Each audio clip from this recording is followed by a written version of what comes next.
Now, according to the data we took when timing a pendulum, the pendulum frequency versus length appears to be a power function with a y factor between 0.67 and 0.75. This is the result that we got in class today. Of course, this is only our second day of class, and maybe we're a little bit shaky on these constructions, although people seem to be doing quite well. And we only have confirmation of this ratio from one or two students. So we need more confirmation. Is that really the case? And if so, what are the implications of that?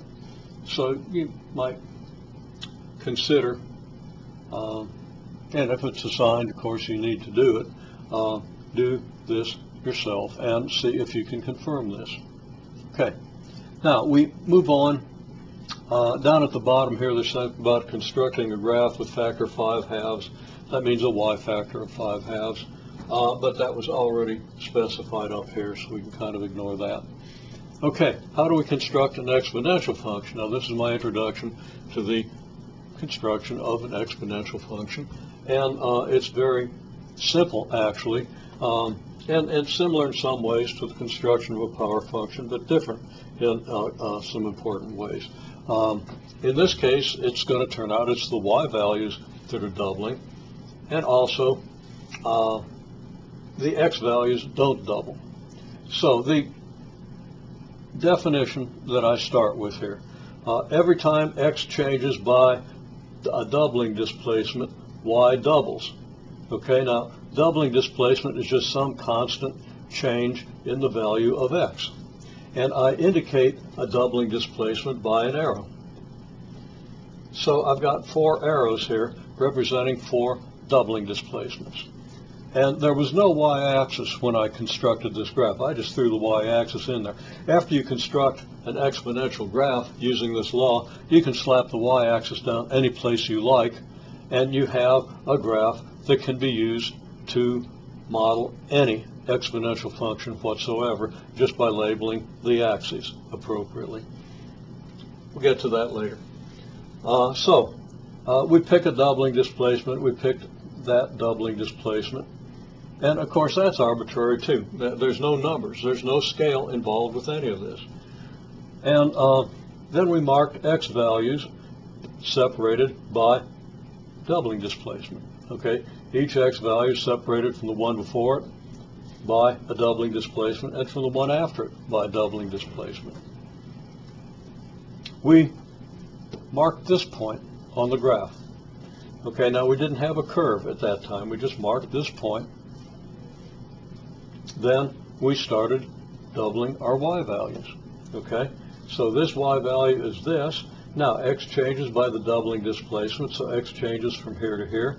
So the y value has to double. So we come over to here and we double this y value. And then we do the same thing.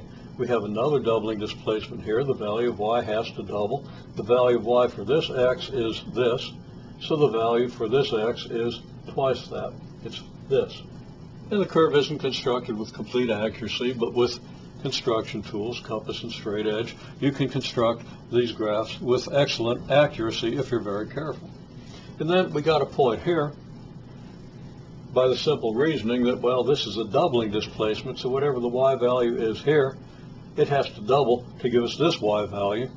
So the y value here has to be half of this y value. Now, you know, you can take your construction tools and bisect this line segment to find the y value that's half this great, and then you can port that y value over to this point, so we get a point here. So with compass and straight edge, it's extremely easy to construct an exponential graph. And again, then you can slap the y-axis down any place you like. You can use any number you like for the doubling displacement. And there's one little catch, and that is that the basic exponential function is of the form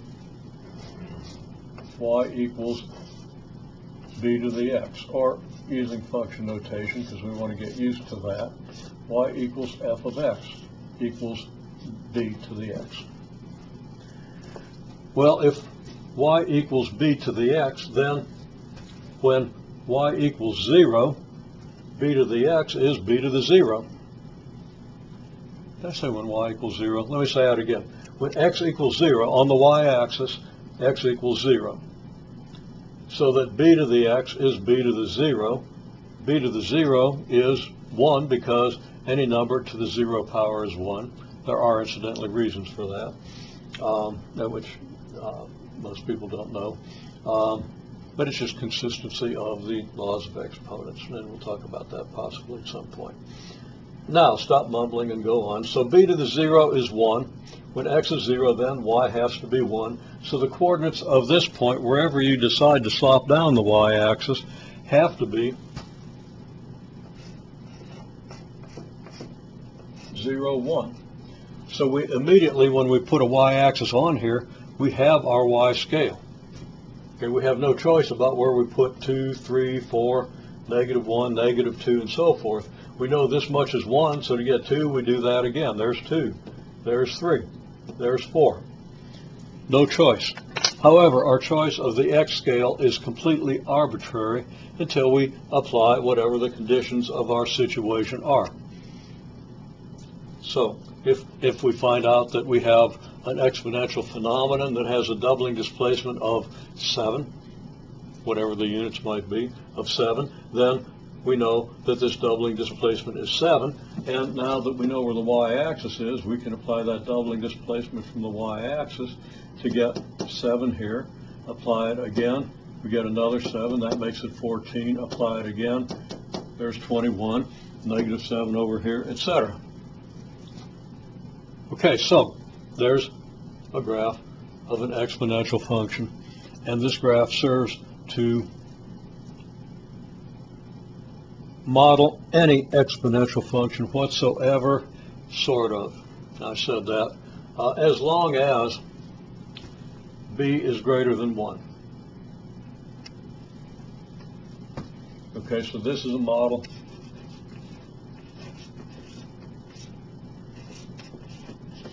for any exponential function as long as b is greater than 1. Now, if b is less than 1, it's equally easy, and we'll see how to construct the exponential graph if b is less than 1. Very easy. So exponential graphs are always very easy to construct.